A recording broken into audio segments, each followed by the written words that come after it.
fucking games! Fucking. Oh!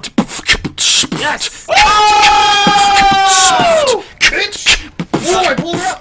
You bitch! I'm too hyped! Hey guys, Dan here from Wario Clan. Don't mind all this fucking shit back here. I'm doing another button testing video because the last one, I had a few complaints about all the buttons I've tested were in different cases, saying that the sound would be different in different cases, which is right. So I decided to do it again, and this time I have a few more buttons, which would be this Hori button, this crown button, and technically this is a new button. This is the new gamer finger buttons. They kind of like changed the formula as to how they work. So we're just going to test them out. So let's run down what we got here.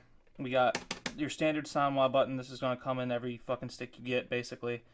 Your Hori button, which is going to come in any Hori stick you get. There's a Kuro, whatever the fuck it's called. Screw-on Semitsu button. The new crown buttons that just came out. This is a Korean button. We'll talk about that in a minute. And then this is the new gamer finger button. So let's just go over the sounds. I'm going to give you a sound test for each one, and we'll just run down, I think, like that. So.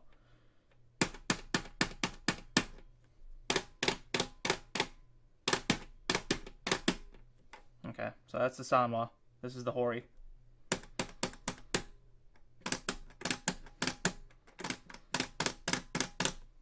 So yeah. And Semitsu.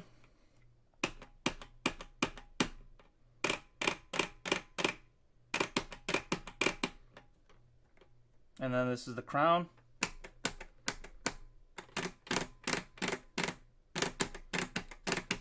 And then this is the gamer finger button.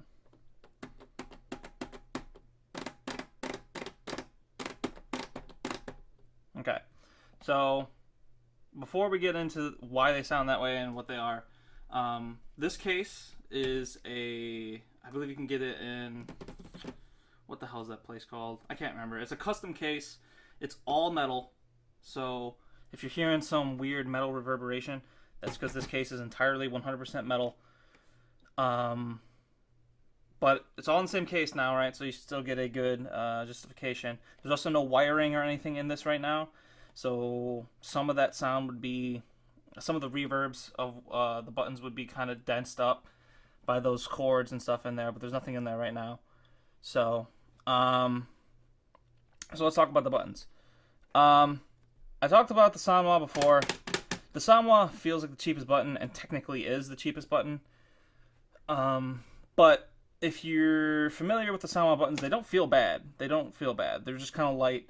So if you want like a heavier feeling button, we'll get into that. The Hori button, on the other hand, the Hori button is like my favorite fucking button now. It's got like this matte finish on it, so it's like got this stuff like a gloss feel, like a real soft feel. It's kind of got some texture to it, which is something I really like as a feel. On top of that, this is the most flush button. This is going to be closest to the stick, and it's also got the widest, what do you call this? Little edge, I guess. It also feels really light. Like, it feels almost lighter than the Sanwa. It probably is lighter than the Sanwa. And it feels really good. They recently came out with colored versions of this button. They used to only have the black. But now I think they have like blue, red, and something else maybe. So that's cool. This button's really good and not that much more expensive than a Sanwa. This is a Semitsu button. It's a screw-on. Pretty much the last one that I did before. Like I said, this one kind of feels more like, in my last video, it feels more like a keyboard. But we're going to get into this one now. We're just going to skip this one entirely. Who cares about this one? This crown button, though, while considerably more expensive than the Semitsu, it actually, like, it has like a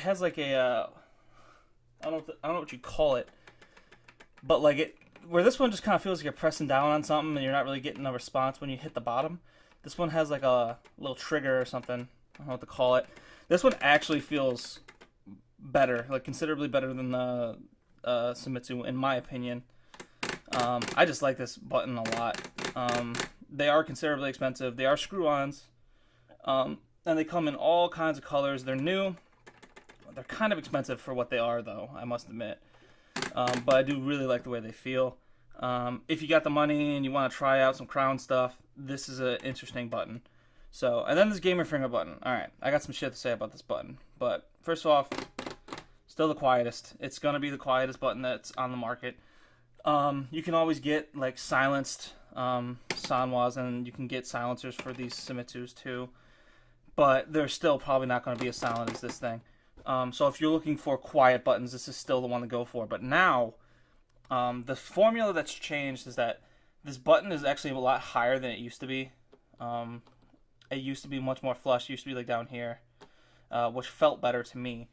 And then on top of that, if you notice that this is spinning around, that's because it has, these are now like screw-ons. But where these two screw-ons are simple as pie, you just screw the shit on and it works perfectly. And it gets tight and doesn't move around. Like I can't move these physically. This one, on the other hand, is a pain in the ass to get to stay still. I really don't like that they went to this weird screw-on system. It doesn't work well. I originally bought these buttons for a hitbox, and I used them for like a couple weeks, and then I took them out and put my old buttons back in, which sucks because I thought I would love the gamer finger buttons. I love them in my TE2, but this sucks. I hated it. Apart from that, I guess there's really nothing else to say. Hopefully you guys enjoyed the video. This is, I mean, obviously I got two new buttons, and then this kind of change in buttons is kind of why I wanted to do the video. And people had genuine complaints about, like, bro, you had 3 different cases, it's going to sound different. And you know what, you're right. So I tried to make sure that it wouldn't sound too different this time. So thank you guys for watching, and be sure to check out other videos. I want to review this case, as well as a few other cases that I bought. I might even review my TE2 and TES, even though Mad Catz is done. I still feel like the review is still relevant. Anyways, thank you guys for watching. Stay tuned for more arcade stick shit, and of course, Let's Plays, one-offs, fighting games, all that shit. So I'll see you guys.